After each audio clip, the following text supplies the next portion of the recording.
Sí,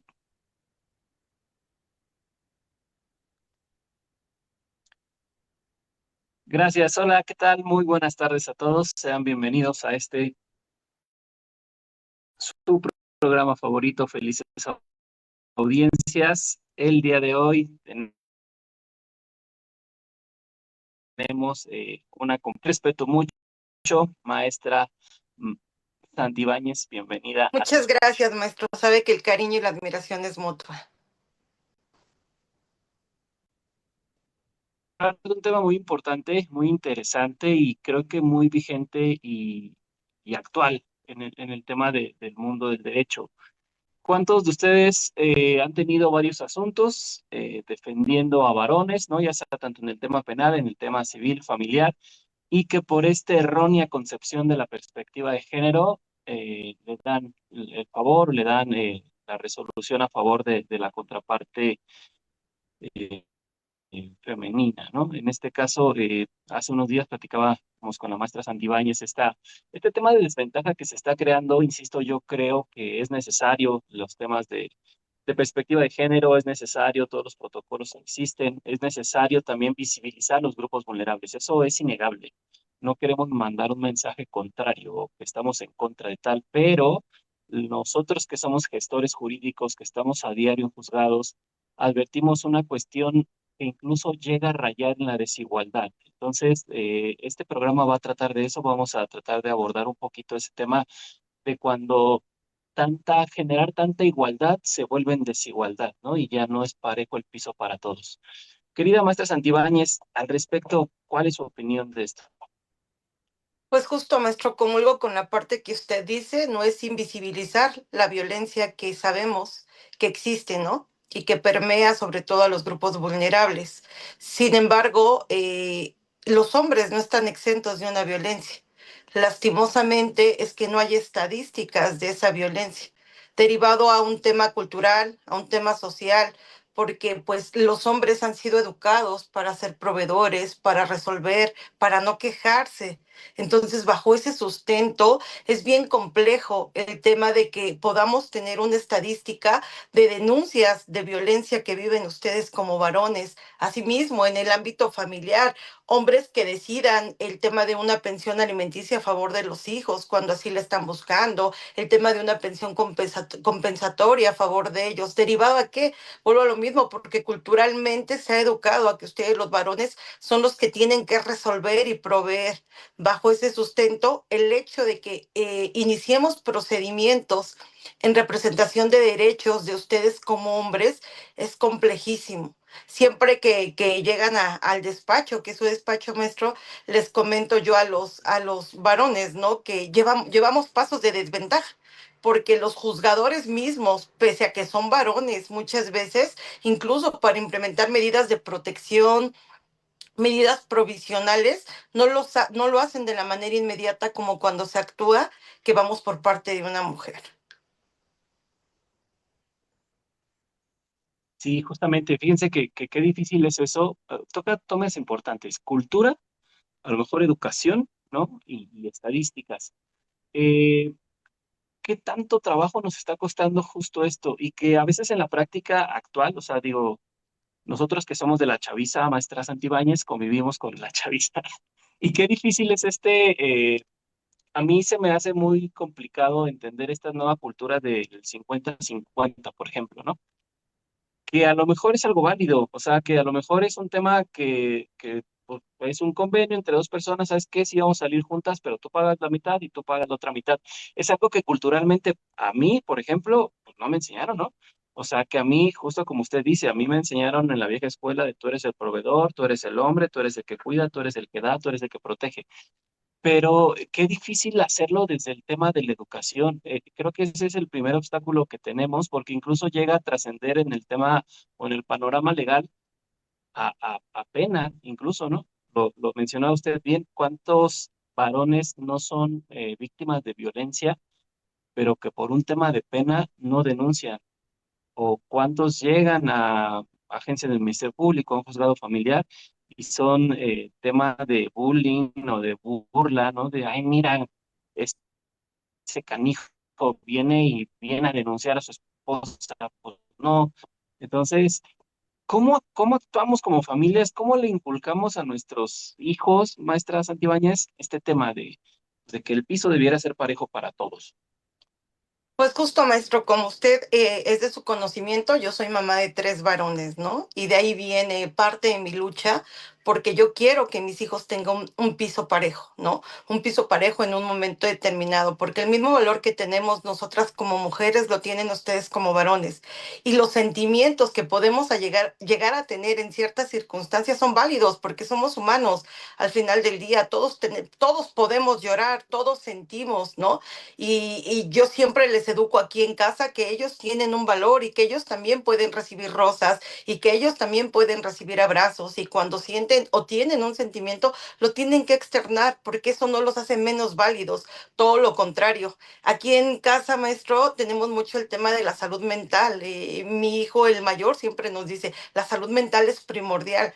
Y la salud mental de los varones siempre se deja a un lado, porque reitero, ustedes no proyectan emociones muchas veces en cuanto a tema de llorar, de tristeza. La única manera en que han sido educados es de repente que se pueden enojar, que pueden alzar la voz. Es la manera que de repente sacan ese tipo de frustraciones. Y es muy lamentable, porque sí tenemos que terminar con esa cultura, porque es un estereotipo que se creó, porque son roles sociales que fueron interpuestos porque pues teníamos una cultura diversa, pero ahora con tanta tecnología, con el tema de la salud mental, como lo reitero, ya debemos de pensar y educar de manera diferente, porque no hablemos de géneros, hablemos de personas.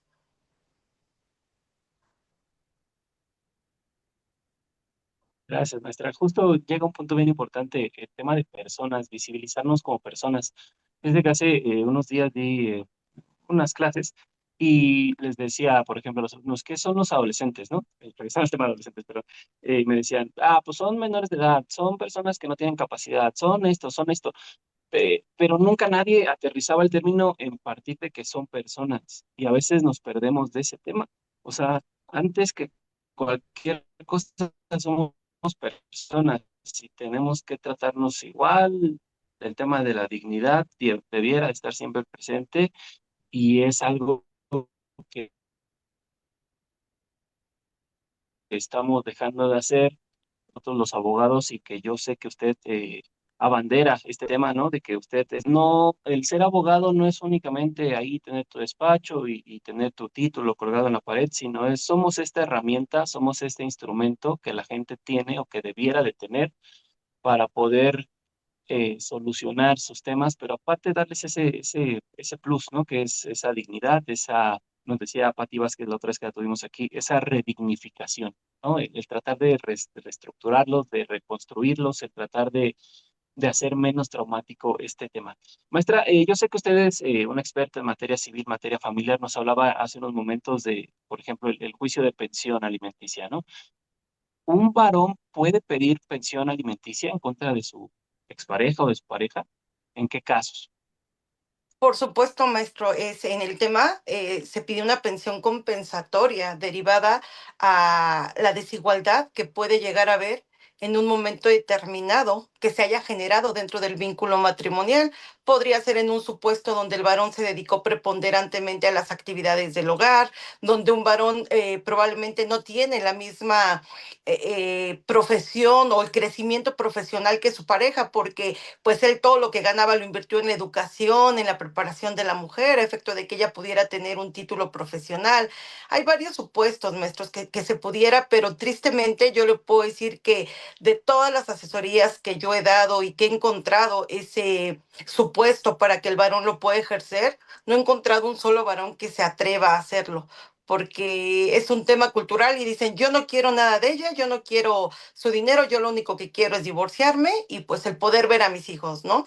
Porque lamentablemente ese es otro tema con los que los violentan tanto, ¿no? A ustedes como hombres, cosifican a los hijos, maestro, ¿no? Y dicen, si la mamá le da permiso, si la mamá le da permiso de convivir con la familia extendida, si la mamá le da permiso de salir porque pues se separaron y evidentemente en algún momento ellas o ellos van a hacer su vida con otra persona, ¿no? y es un tema muy, muy puntual que existe y es una violencia muy reiterada en contra de ustedes, los varones. Y me atrevería a decirlo con conocimiento de causa, que de verdad hay mayor alienación parental por parte de las mujeres que por parte de los hombres y que lastimosamente la violencia vicaria se manifiesta de un varón hacia una mujer, pero si realmente fuera un panorama que se pudiera extender a los dos géneros, de verdad que las mujeres ejercerían mayor violencia vicaria en contra de los varones, porque los hijos todo el tiempo están siendo cosificados y el 90% de las guardias y custodias las tienen las mamás.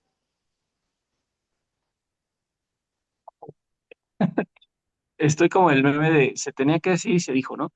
Y es que es justo, o sea, yo creo que estos son temas muy tabús, digo, puntualmente yo no veo casi materia familiar, pero sí veo violencia familiar en el ámbito penal, ¿no?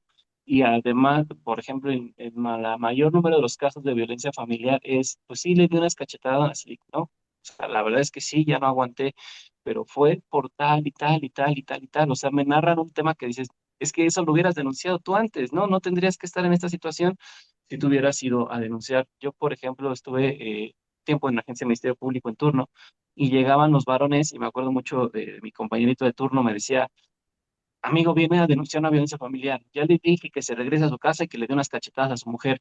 Y yo decía, hermano, no sabes lo que estás diciendo. O sea, no es así. O sea, tienes que darle la atención porque tú eres servidor público y está para eso, para iniciar carpetas de investigación, ¿no? Entonces, y me decía, no, pero es que es hombre. ¿Por qué? Pues no, se tiene que aguantar porque él es el hombre y él es quien tiene que ver. Entonces, desde ahí viene un tema, pues regresamos al tema de la cultura. Maestra, entonces, usted de todas las asesorías que ha dado en esos posibles prospectos, nadie ha querido demandar pensión alimentos, No, pensión maestro. alimenticia, perdón. No, ninguno de los varones a los que le reitero han estado en el supuesto y que tienen los elementos para poder ejercer ese derecho, ninguno quiere. O sea, yo siempre les digo, mi obligación es ponerte todas las cartas sobre la mesa, cuáles son tus derechos y con lo que tenemos aquí, para qué nos alcanza, ¿no? Y tú eres susceptible a tener una pensión compensatoria. Y la verdad que ninguno de los varones ha querido. Incluso se conflictúan cuando vamos por el tema de la pensión alimenticia a favor de los hijos que ellos tienen la custodia. Tampoco quieren la pensión alimenticia a favor de los hijos. Justo ahí les digo, pues es un derecho de tus hijos, no es un derecho tuyo. Y para empezar, pues es irrenunciable, ¿no? Tú no podrías renunciar a un derecho que no te pertenece.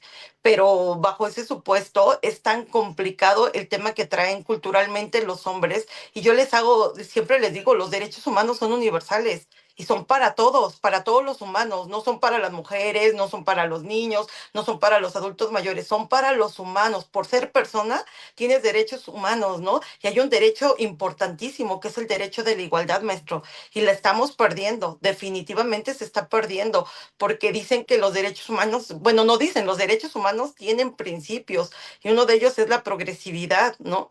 Y bajo el supuesto de lo que está pasando con ustedes, los varones en México, híjole, a mí me están quedando mucho a deber, porque ahora nos toca pedir que se juzgue con perspectiva de género a favor de ustedes, derivado a que hay 5 o 6 leyes que favorecen y protegen a las mujeres, y ustedes, yo no conozco, y sé que hay leyes específicas y que nos piden calidades específicas como ser un niño, como ser mujer, como ser un adulto mayor, pero quiero preguntarle a usted, maestro, que es un experto, que me diga una ley que nos dé una calidad específica para ustedes los varones. No, no hay ninguna. No hay ninguna, aunque regresamos y lo que siempre hemos debatido en clase en el protocolo, juzgar con perspectiva de género. Yo no sé quién le dijo a las autoridades que ese protocolo habla respecto a género femenino, o Claro. sea, habla respecto a género. Y te dice, es el instrumento que van a tener las autoridades para advertir si hay alguna circunstancia que por razón de género, sea masculino o femenino, lo que tú quieras, se va a dar una desigualdad. Solamente es eso, no es aplicar de manera automática en favor de las mujeres la ley. Afortunadamente, y yo con todo respeto lo he dicho, hace no mucho lo dijo también Ivonne Ruiz Cerón acá, que los protocolos los utilizan las autoridades ante una ausencia de motivación, ¿no? Ya cuando no saben qué decir, dice, ay, pues escucha bien bonito que digo con perspectiva de género, y ya con eso basta y suficiente para efecto de motivar sus resoluciones, que da mucho coraje escuchar eso, ¿no? Maestro Santibáñez, hay mucha gente que nos está viendo por acá que se va a estar replicando este video. Usted tocó un tema de compensación, más bien de pensión compensatoria, algo así. Sí, ¿En, es en qué correcto. supuestos, o sea, decía usted, cuando el varón se ha ocupado de los niños? Yo conozco muchos amigos que están así, o sea, muchos amigos que realmente se dedicaron al tema de la casa y que la esposa era la que salía a trabajar y que justo también para procurar o ponderando el éxito profesional, el desarrollo profesional de la esposa, pues optaron por esa decisión. En esos casos se puede pedir esta pensión compensatoria, ¿no Sí, se llama maestro. así? Sí, claro que están dentro del supuesto, porque justo ellos se dedicaron preponderantemente al hogar y probablemente si tenían una actividad laboral no era la misma que favorecía a la mamá que estaba fuera del inmueble o del domicilio haciendo sus actividades propias para crecer profesional o laboralmente, ¿no? Que probablemente tenía prestaciones de ley, seguro social, prima vacacional, aguinaldo, utilidades, todas las prestaciones extraordinarias que tienen cuando muchos papás se dedican al hogar y probablemente venden cosas por catálogo, tienen sus puestecitos de alitas, de hamburguesas, venden productos, no sé, en línea, que es lo de ahora, ¿no? Las famosas nenis, ¿no? Que a eso se dedican y que, bueno, pues bajo ese supuesto sí tiene el derecho a tener una pensión compensatoria porque los roles son impuestos por la sociedad, pero los roles no son malos. Los roles impuestos sí son los que debemos de cambiar, porque no está mal. ¿Quién nos dijo que los varones no se pueden quedar en la casa? Que los varones sí pueden ser excelentes cuidadores con nuestros hijos, ¿no? Y se lo digo con conocimiento de causa porque pues mis hijos tienen una interacción muy padre con su papá, ¿no? Y ellos de repente sí prefieren tener mayor esa conexión con él porque es un excelente papá, ¿no? Sin embargo, no quiere decir que sea malo, ni que yo sea menos mujer, ni que no esté haciendo bien mi chamba, ¿no? Al final él y yo tenemos roles, él lava en casa y mi esposo trabaja, ¿no? Hay días que lava él, día que lavo yo, y al final del día esto es lo que se tiene que hacer, maestro. Los roles no son malos, los roles al final del día es una, como usted lo decía desde el principio, ¿no? Convenio entre partes. Tú te quieres ir a trabajar o tienes mayor oportunidad y yo quiero que tú cuides a los niños, ¿por qué los hombres no pueden hacer eso, no? Debemos de quitarnos esa mentalidad y empezar a trabajar sobre eso y que los hombres también sienten y que los hombres también se cuidan y que a los hombres también se les apapacha y se les dan rosas. ¿Por qué no? Porque culturalmente nos educaron que las mujeres somos más sensibles, más débiles, más, y eso no es real, ¿no? Sí hay buscamos una igualdad, pero esa igualdad es yo buscaría más una igualdad legal, ¿no? Una igualdad donde, reitero, pisemos un piso parejo, ¿no? Donde tengamos una equidad y la equidad no quiere decir que nos van a dar lo mismo, a cada quien se le va a dar lo que se requiere, ¿no? Son esos famosos ajustes de repente también y decir, bueno, dependiendo tu situación, te voy a dar lo que tú requieres. No te puedo dar lo mismo que al varón porque probablemente si él se dedicó al hogar durante todo este tiempo, pues no le voy a pedir una pensión compensatoria para ti, mujer, ¿no? Cuando tú profesionalmente te desarrollaste. Entonces, esa es la equidad que debe de existir, eso es juzgar realmente con perspectiva de género. Claro, maestra, muchas gracias. De verdad es que, fíjese que, o sea, nosotros lo vemos como algo normal y ya en este ámbito que siempre estamos hablando de derechos humanos y demás, pues puede ser algo que resultaría lógico para nosotros, pero yo creo que en nuestro auditorio nos vamos a encontrar y seguro estoy de que alguien esté en este supuesto y que sepa que tiene estos derechos, de que sepa que se puede hacer, pues que evidentemente está usted para ayudarle. Maestra, ya nos dijo que la violencia vicaria, en términos generales, pues no atañe a esa alienación por parte de las mujeres, ¿no? En favor de los hijos. ¿Qué es la violencia vicaria, maestra, para nuestro auditorio? La violencia vicaria, maestro, es cuando se utiliza el medio son los hijos, ¿no? Que se le amenaza a la mujer, y lo voy a decir así porque literal es para una ley creada para las mujeres, donde se utiliza para someterse a la mujer bajo supuestas amenazas o incluso a veces se materializa de voy a matar a tus hijos si no haces esto, si tú no te quedas conmigo, pues le voy a decir a tus hijos que me engañaste, que me fuiste infiel, situaciones donde se victimiza, pero por parte de los hijos, por medio de los hijos. Muchas veces empieza en amenazas y después escala materializándose y ha habido casos donde pues se han privado de la vida incluso a los propios hijos. Wow. pero es únicamente, así está legislada la violencia que ejerce el hombre sobre la mujer, poniendo como condición o como moneda de cambio a los hijos. Sí, Pero exactamente. solo es así, del hombre hacia la mujer. No recuerdo, fue una noticia muy viral, maestro, que incluso un juez lo manifestó, no recuerdo en qué estado, pero fue aquí en el país, donde el juez manifestó referente a que la violencia vicaria la estaba ejerciendo la mujer y que posterior a ello ya tuvo que hacer una manifestación que era una violencia, violencia familiar, porque la violencia vicaria no se puede dar de la mujer en contra del hombre. Entonces, sí es una ley creada exclusivamente para las mujeres donde solo el supuesto tiene que ser, aunque el hombre lo haga o la mujer lo haga, perdón, se tipifica como violencia familiar, no como violencia vicaria. Wow, ok. Y aquí es donde nos encontramos otra vez en este punto de desigualdad, ¿no? Porque yo también he sabido de un montón de casos en los cuales es al revés, o sea, en el cual la mujer es, ah, sí, te vas de la casa, no ves a tus hijos, ah, sí, me haces esto o das esto, porque si no, tu hijo se va a enterar que tal y tal y tal, ¿no? Entonces, es aquí al punto al que pues, partimos inicialmente de tanto el legislador, tanto los movimientos sociales, tanto los colectivos y demás quieren, no tanto, sino los legisladores, pues, aprueban estas leyes con el fin de ganar votos, perdón, no sé si sea puntual pero es al menos así yo lo percibo. Te hago esta ley, ¿para qué? Para simpatizar con el pueblo porque estoy en favor de esta causa, pero por un lado no analizas la desigualdad que se va a generar, ¿no? Justo en este caso, y es muy crítico, y yo creo que ustedes en asuntos familiares lo ven muy comúnmente. Ahora, maestra, en este tema, eh, ¿qué tantas decepciones ha tenido usted?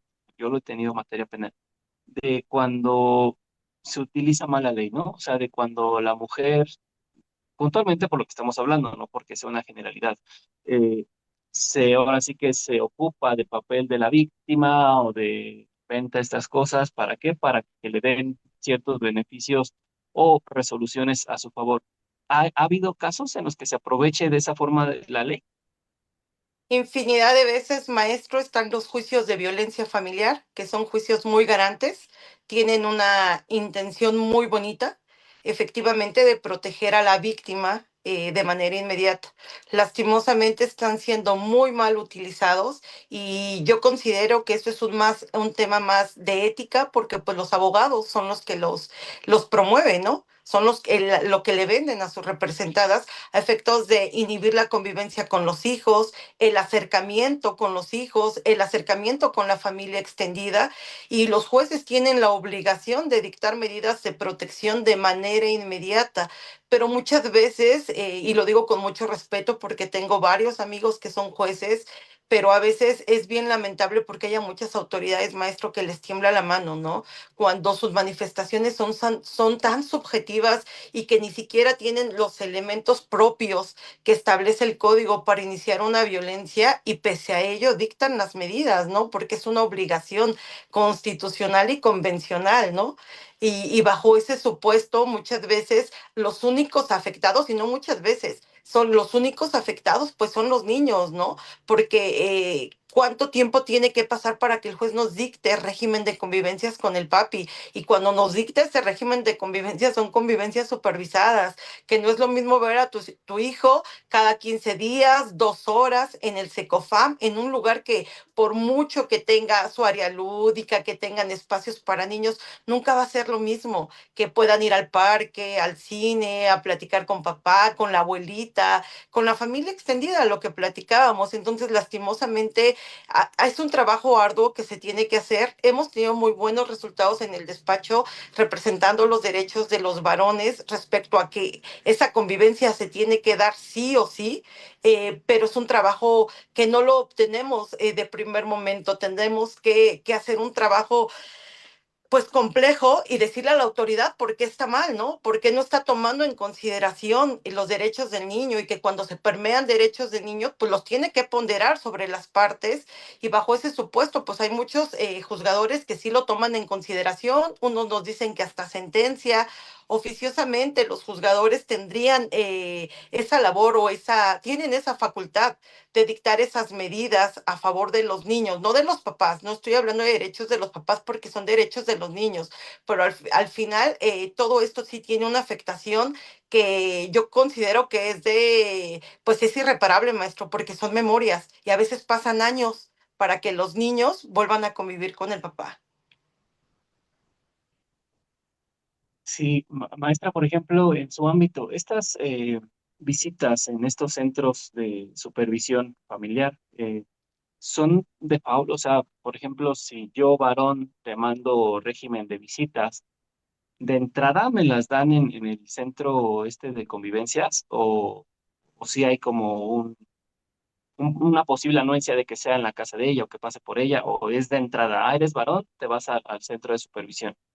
Solo si son procedimientos de violencia, siempre, siempre garantizando la integridad de los infantes, si los dictan en los ECOFAM. Aunque dentro de la demanda no se advierta ningún tema que se manifieste que había violencia en contra de los niños, los dictan porque las medidas de protección protegen pues al vínculo como tal, a la familia, ¿no? Y las medidas, si no es así que lo sustraes, te lo llevas, no, es en los centros de convivencia, en un procedimiento de controversia sí es. Y muchas veces lo más triste de todo, y yo considero que los que litigamos derecho familiar comparten esto conmigo, los jueces parece que le preguntan a la mamá cuando estamos revisando, cuando llegamos a la parte de la revisión de las medidas o para cuando la etapa de convenir, ¿no? Que si puede el papá ver o no a los niños, que si está de acuerdo que vea a los niños y cuántas horas, y decir, espérame, pues el árbitro del proceso eres tú, ¿no? Y me queda claro que dentro de la segunda etapa el juez no puede intervenir, sin embargo, pues si ve que no existen las posibilidades o que la mamá diga 2 horas y me lo llevas y me lo traes, o afuera de la casa o en mi mismo domicilio, ¿cómo por qué, no? Los hijos no nos pertenecen, no le pertenecen a ninguno de los dos y los niños son garantes de derechos y tenemos que hacer valer esos derechos y por tanto, pues a veces las autoridades nos quedan mucho, mucho a deber, incluso cuando se dictan medidas provisionales respecto a los alimentos, maestro, es, híjole, increíble, ¿no? Si vamos por parte de la mamá y el papá tiene nómina, un 40% de entrada de manera provisional, ¿eh? Ahí te va, el descuento desde el principio. Pero si vamos por el papá y la mamá tiene nómina, un 10%, maestro. Si lo medimos en salarios mínimos, al papá un salario mínimo, a la mamá un cuarto de salario mínimo. O sea, es increíble la desigualdad que vemos en los juzgados familiares. Wow. Y respecto a ese tema, maestra, ¿hay criterios? ¿Generan mucho, digo, en materia familiar, amparos, no sé, quejas?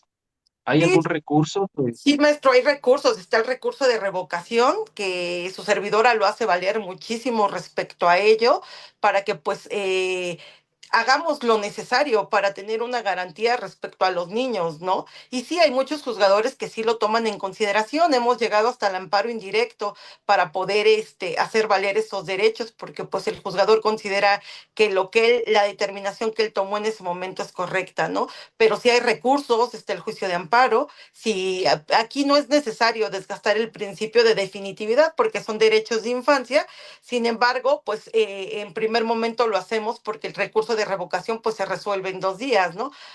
Bueno, nos acuerdan en 2 días, le dan vista a nuestra parte contraria y se dicta sentencia interlocutoria, pero es un procedimiento pues mucho más corto que irnos al amparo. Entonces, bajo ese supuesto, pues sí, sí hacemos valer todo lo necesario para que la autoridad haga lo correspondiente y reitero, una imparcialidad procesal, ¿no? No tenemos que ver si eres hombre o eres mujer, porque al final son derechos de infancia y si tú vas a tasar, ya tienes un salario mínimo, medio salario mínimo de manera provisional, lo mismo tienes que hacer si es mujer o es hombre. Al final del día, el derecho del infante no cambia.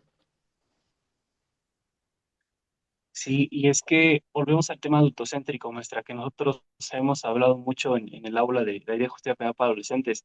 Usted decía, a algunos jueces le preguntan a la mamá, espérame, ¿y los infantes y los adolescentes? Entonces, ¿y por qué no les preguntas a ellos, no? ¿Por qué no? Digo, en algunos casos, obviamente que estén muy pequeñitos, pues no puede ser, pero se supone que el juez familiar por eso tiene este apoyo, ¿no? Interdisciplinario para poder determinar algo así. Entonces también es muy triste que, y más que en materia familiar, o sea, hace no mucho, ya pues con Paola me decía, es que ustedes en materia penal ya van un poquito más adelantados en el tema de infancias. Le decía, no. Hemos medio adelantado un poco en el tema de justicia penal para adolescentes, pues porque lleva 10 años operando, ¿no? Y hemos tenido que hacer algunas cosas. El tema penal sigue igual. O sea, los jueces penales pues siguen viendo a los adolescentes o a los infantes como objetos, pero lo más triste es que en materia familiar, que netamente, pues la materia prima son los infantes y los adolescentes, se sigue teniendo esta desconocimiento de derechos de infancias y adolescencias, ¿no?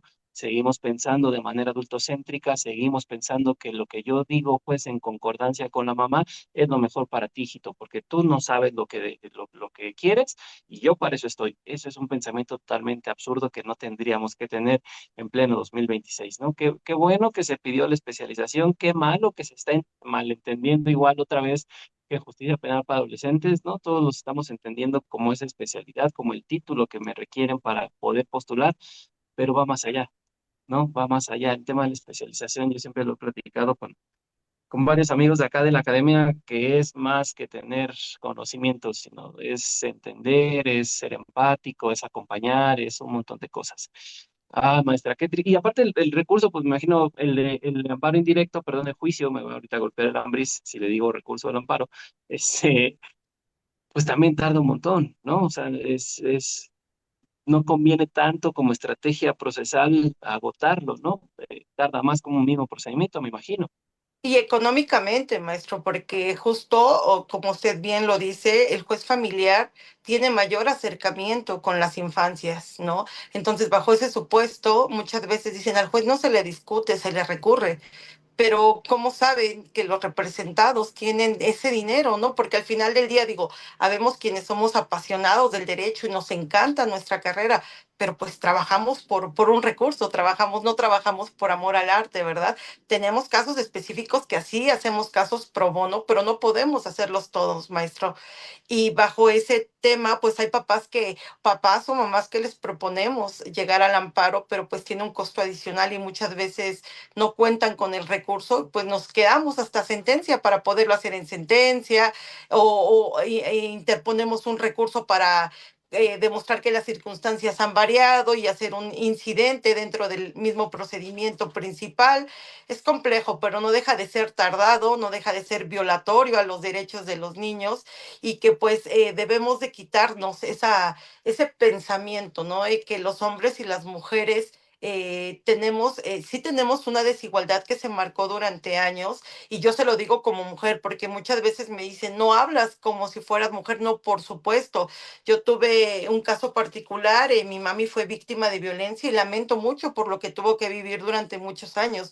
Sin embargo, no por eso odio a todos los hombres, porque tengo unos excelentes hermanos, porque tengo unos excelentes hijos, porque tengo una relación estable y una relación de respeto y cordialidad con mi pareja. Sin embargo, no puedo poner que todos los hombres son malos porque entonces, pues, desde ahí estaríamos creando un estereotipo, ¿no? Y lo mismo, no todas las mujeres somos buenas, porque a veces los peores comentarios o más destructivos vienen de mujeres a mujeres. Entonces, debemos de dejar de esa doble moral y decir, pues, esa parte, ¿no? Luchar por los derechos de las personas, ¿no? Porque si hay gente fea, hay gente mala, pero eso no es de género, no es de que si eres hombre o eres mujer. Hay gente mala en general. Y lo único que tenemos que hacer, porque muchas tienen papás, muchas tenemos hermanos, tenemos esposo, tenemos hijos, tenemos amigos. Entonces, bajo ese supuesto, las mujeres necesitamos tener ese acompañamiento, porque yo siempre lo he dicho, nos comulgamos, hacemos ese equipo entre hombres y mujeres, porque si no, no habría un resultado, maestro.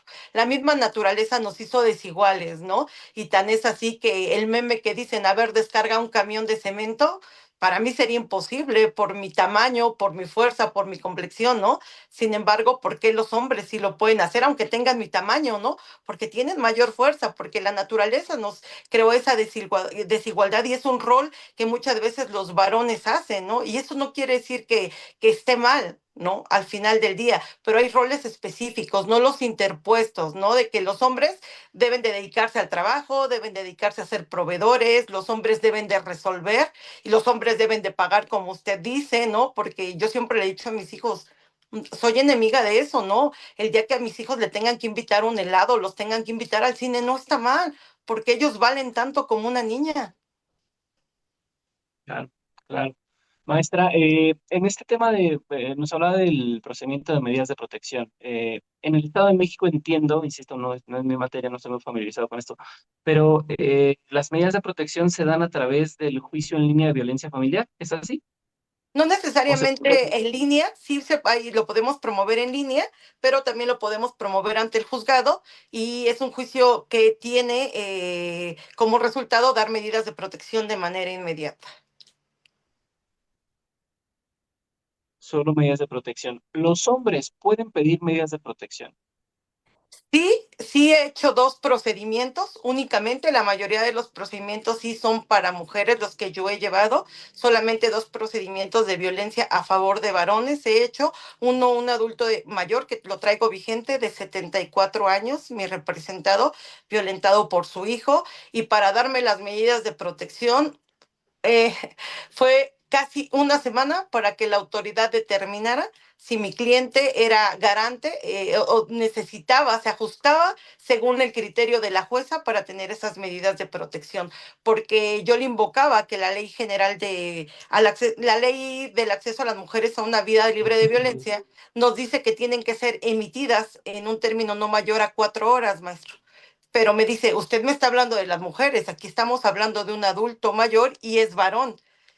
Y yo, sorpresa, ¿no? O sea, increíble el criterio de la jueza y le otorgó a mi representado casi en una semana las medidas de protección y eso porque le interpuse recurso de revocación, pedí copias certificadas para darle vista al Tribunal de Disciplina y fue la única manera que logré que la juez lo hiciera valer. Es que justo por eso le preguntaba, fíjense, acá en materia penal en Ciudad de México, creo que se los he platicado varias veces en clase, las medidas de protección se dan con un solo escrito de 2 renglones, donde basta que una mujer o una niña solicite, ¿no? Señor juez, soy víctima de violencia. No iniciamos carpeta, no iniciamos procedimiento, no iniciamos nada. Simplemente una hojita de solicitud de medidas de protección. La ley que usted refiere de una vida libre de violencia de las mujeres dice que máximo 6 horas, si no me recuerdo, 4 horas, tienen que dar estas medidas de protección. ¿Por qué? Porque la naturaleza de las medidas de protección son urgentes, preventivas y necesarias, ¿no? Algo así. O sea, se tienen que dar sí porque sí. El juez no tienes que comprobarle nada. La misma naturaleza del juez, como estamos hablando de mujeres o de grupos vulnerables, en este caso niñas o infantes, adolescentes, tienes que darlas, porque es tu obligación del Estado emanando de la Belém do Pará, que todas las autoridades del Estado mexicano tienen que hacer estos actos preventivos de violencia, ¿no? Pero ¿qué pasa acá en la Ciudad de México? ¿Cómo solicitamos medidas de protección en favor de los hombres? Porque esas medidas de protección acá, al menos en materia penal, insisto, se hacen con base en esta ley de acceso a una vida libre de violencia de las mujeres. Entonces, justo también la autoridad nos dice, bueno, ok, sí, pero no te las puedo dar porque no hay una ley de hombres y la ley de hombres no, o más bien no hay ninguna ley que me permita a mí darte medidas de protección al igual que a las mujeres, ¿no? Entonces volvemos a este punto. Por eso yo le decía, los varones pueden pedir medidas de protección. A lo mejor en el Estado de México sí, porque como tal inicias un procedimiento de violencia familiar, Sí. ¿no? Y la violencia familiar no es propia de las mujeres o de los hombres, puede ser cualquiera. Pero aquí en la ciudad tenemos ese gran problema porque ¿cómo hacemos valer o cómo pedimos medidas de protección en favor de un varón? Con base en ese procedimiento que tienen con las medidas de protección urgentes de naturaleza penal, pues no podemos, ¿no? Pues Entonces tendría viene que otra vez el tema de la desigualdad. Sí, tendría que Ajá, iniciar un dígame. procedimiento de violencia familiar para que le sean otorgadas, digo, en materia penal, para que le puedan otorgar esas medidas de protección, pero tendría que ser mediante la gente del Ministerio Público. Y le digo, o sea, muchos varones, y a veces lo decimos de broma en el aula, usted lo ha escuchado, ¿no? Pero ¿cuántas no conocemos compañeros, conocidos, hermanos que han sido víctimas de violencia por parte de las mujeres? O incluso nosotras, en un deber de honestidad como mujeres, ¿cuántas veces no hemos violentado a un hombre, ¿no? Y sobre todo ahorita se está viendo con mayor predominancia respecto a que incluso hay TikToks, hay memes donde están las mujeres violentando a los hombres y eso es motivo de risa, ¿no? Ay, qué chistoso que lo está cacheteando. O han hecho experimentos sociales, maestro, donde hay mujeres que están golpeando a los hombres en la calle y nadie interviene. Nadie intercede por los varones. Sin embargo, es un hombre el que está golpeando a una mujer y no falta quien responda, ¿no? Es complejo, es cultural, pero yo considero que debemos de partir por algo, ¿no? Debemos de empezar con ese cambio desde casa, ese cambio con el trabajo, como usted dice, ¿no? Empezar a abanderar asuntos donde respetemos, luchemos por los derechos de los varones, por los derechos de las personas, porque no podemos permitir que las leyes que hay a favor de las mujeres sean utilizadas equivocadamente. Está bien que se defienda a las mujeres y que se utilicen de una manera adecuada, pero cuando no se utilizan de la manera adecuada, no lo podemos permitir. Tenemos los elementos para hacerlo conducente mediante los procedimientos, cuando solamente hay manifestaciones subjetivas, cuando realmente le podemos demostrar a la autoridad que la otra parte lo hizo con la intención o de quedarse con el inmueble o de evitar que el señor viera a sus hijos porque está dolida porque le engañó. Yo se los he dicho, váyanse a terapia, reciban terapia psicológica. Como mujeres hay muchas que podrán decir que el varón no fue la pareja que querían. Y qué padre que te lo quitaste de encima, ¿no? Porque no es ese hombre ideal que necesitabas. Pero si no tienes tema de reproche como papá, no le arruines la vida a tus hijos, porque al final del día los únicos afectados son los infantes.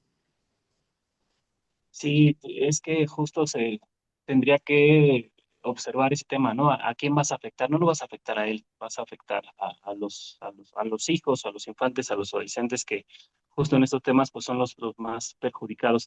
Hace un momento usted hacía esta petición y de verdad yo también comulgo con usted y me uno y a todo el público que nos ve. eh, Ejerzamos esa ética. O sea, yo sé que todos tenemos esta maldita extraña necesidad de comer 3 veces al día, ¿no? Pero sí, cuando somos buscados o cuando nuestros servicios son buscados para fines que no son legítimos, y más en estos casos, ¿no? Créanme, amigos, que las medidas de protección no es cosa menor. Yo, al menos en Ciudad de México, he tenido muchos asuntos en los cuales sacan a las personas de sus predios, les ordenan la desocupación de su inmueble por temas que ni siquiera son de violencia. Hace no mucho veía un asunto en el cual estaba en pugna un inmueble por 4 hermanas. Una hermana que ni siquiera vivía ahí contrata a un abogado para que le haga estas medidas de protección, diciendo, como ella vivía ahí en su adolescencia, tiene su INE con el domicilio de ahí, le dice al juez de, de control: señor juez, soy víctima de violencia de mis 3 hermanas, te pido que las saques del domicilio. Entonces saca a las hermanas por estas medidas de protección con toda su familia y una persona que ni siquiera vive ahí logra la posesión de ese inmueble, ¿no? Entonces, insisto, sé que pues cada quien hace con su chamba lo que quiera, pero regresar al tema de la función social, o sea, si adviertes que puntualmente no hay un tema de violencia, que solamente quieren ocupar la ley para generar beneficios, pues yo creo que también se vale decir no, no. Alguien más lo va a hacer, seguro que alguien más lo va a hacer, pero sí que quede nuestra conciencia de decir, ¿sabes qué? Pues no, no, mejor ahí no le entro, hay más abogados y búsquele por otro lado, porque sí pues se perjudica todo el entorno social, todo el entorno familiar, y que a final de cuentas a lo mejor no para ahí, ¿no, maestra? O sea, pues vienen las venganzas, vienen los rencores, entonces es una bola de nieve que va creciendo y va creciendo. Maestra Mayra, muchas gracias por estar con nosotros. Le mando, bueno, le manda muchos saludos. Jafet, Shesid, Nelly Bautista, Juan Manuel Valentín, ya ve que también tenemos con él ese tema, ¿no es cierto? Cuapio Tercero, maestro Juan Carlos Jesús Carlos Barajas nos está viendo, maestro Barajas, saludos. Ojalá ya pronto lo veamos por acá. El maestro Ambris también anda por acá viéndonos. Albita también. El buen Oscar Carlos Mendoza me dice Dura Santibáñez. Sabemos que la maestra Santibáñez es una fuerte combatiente del derecho. Yoseli Valdés García también le manda saludos. Joel, saludos, Joel. Y acá nos dice Armando de Heredia. En materia familiar, las entrevistas investigativas, sí lo pone. En materia familiar, las entrevistas investigativas son por personal especializado en infancia y adolescencia y en salas de SAPCOP, no sé qué significa SAPCOP, así como en los DIF, ni el abogado, juez o cualquier psicólogo lo pueden hacer. Hay sentencia y la Corte se pronunció en esta aplicación, así como familiar y penal. Yo creo que relativo al tema de la especialización, ¿no? Que todas las personas que intervienen en el tema de infantes o adolescentes tendríamos que tener esta especialización. Gloria Rodríguez nos dice, es correcto, no existe igualdad. El buen Osvaldo Ojeda, saludos, maestra Santibáñez, Pistrejo, Gaby. Eh, Maestra Santibáñez, ¿qué hacemos? ¿Qué recomienda usted para tratar de evitar, digo, que no está en nuestras manos, porque propiamente emana de un tema legislativo, ¿no? O sea, desafortunadamente está diseñado así, pero ¿qué podemos hacer nosotros como gestores jurídicos para evitar que la desigualdad sea más? Ok, pues primero que nada, nosotros como abogados estamos obligados a seguirnos actualizando, a estudiar y si es en SICAJU mejor. Evidentemente tenemos una especialización en materia familiar, en justicia para adolescentes que van junto con pegado, con independencia que una sea materia penal y otra materia familiar.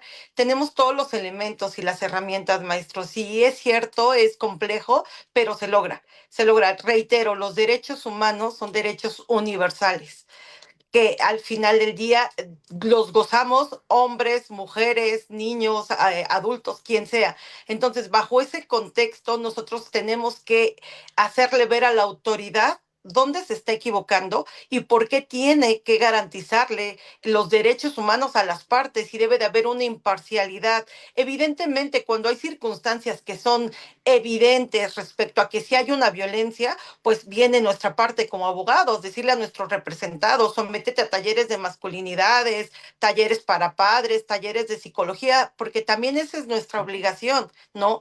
Pero cuando no es así, maestro, sí decirle a los juzgadores que sean valientes y que me queda claro que este es un tema político y que lastimosamente ahorita con nuestros benditos jueces del bienestar, que estoy seguro que ninguno de ellos me está viendo porque no me quieren tanto como yo tampoco los quiero a ellos, entonces, bajo ese supuesto, realmente que es lamentable, pero tenemos 10 pasos de ventaja con ellos, que nosotros sí estudiamos, que nosotros sí nos preparamos y tenemos los recursos y tenemos juicios de amparo. En este caso, si el juez no está haciendo su trabajo, tenemos una segunda instancia, tenemos, reitero, el juicio de garantías, a efecto de hacer valer los derechos de la persona y quitémonos ese miedo de enfrentarnos a la autoridad, porque cuando tenemos los elementos y el conocimiento, hagamos valer el derecho de las personas.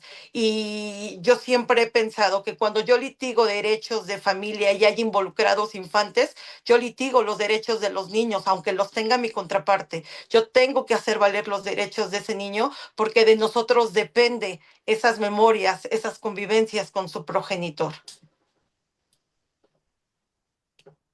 Ah, maestra, qué bonito, porque sí, justo usted acaba de recibir esta clase del maestro Víctor Hugo Rodas el sábado pasado de estos sistemas de protección de infancia y adolescencias, y yo le eh, adopto un tema que él dice, volvámonos abogados de infancias, volvámonos abogados de los infantes, de los adolescentes, no de los papás, digo, a final de cuentas ellos nos pagan, pero hagámonos abogados de ellos, ¿no? Y un tema de probidad bien bonito sería ese, que litigáramos todos viendo el bien común y el favorecer los derechos. En este caso, si somos abogados contrarios en un asunto de infancias y adolescencias, pues que lo que se haga en ese juicio sea favorecer a los infantes y a los adolescentes, ¿no? Seamos esos abogados de infancias que necesita tanto México. Y justo coincido con usted en el tema de la profesionalización.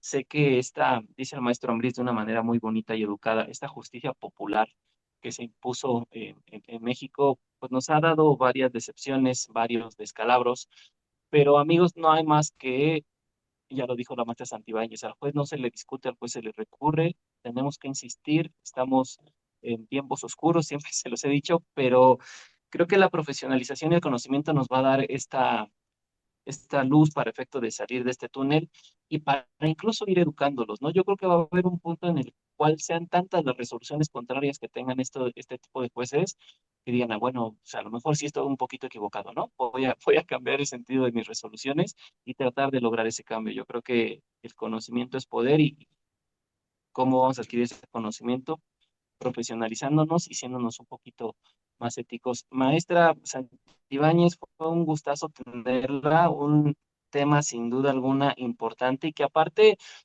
a mí me gusta mucho porque viene de usted. O sea, pues un tema que usted me planteó, es un tema que en el cual platicando coincidimos y que usted siendo mujer diga, espérame, es que pues no necesitamos tanta ayuda, ¿no? En algunos casos sí se genera esta desigualdad y que, insisto, como lo dije al inicio, no es tratar de tapar el sol con un dedo, no es tratar de decir que no existe la violencia de género, claro que existe, somos el país con más feminicidios, con más mujeres desaparecidas, existe una ausencia de la autoridad latente, ¿no? Respecto a una ineptitud total de poder investigar y dar respuesta a tantas personas que están buscando a sus familiares.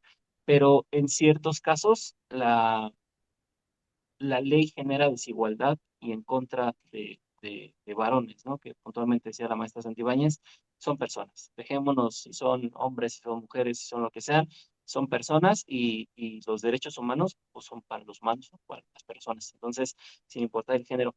Querida maestra Santibáñez, le agradezco muchísimo su tiempo. ¿Dónde la podemos encontrar? Seguro estoy de que van a contactarle muchas personitas que están interesadas en este tema. Amigos, la maestra Santibáñez es la persona más profesional, más leal y más empática que conozco en esta materia. Si tienen alguna duda, seguro estoy de que se las va a resolver.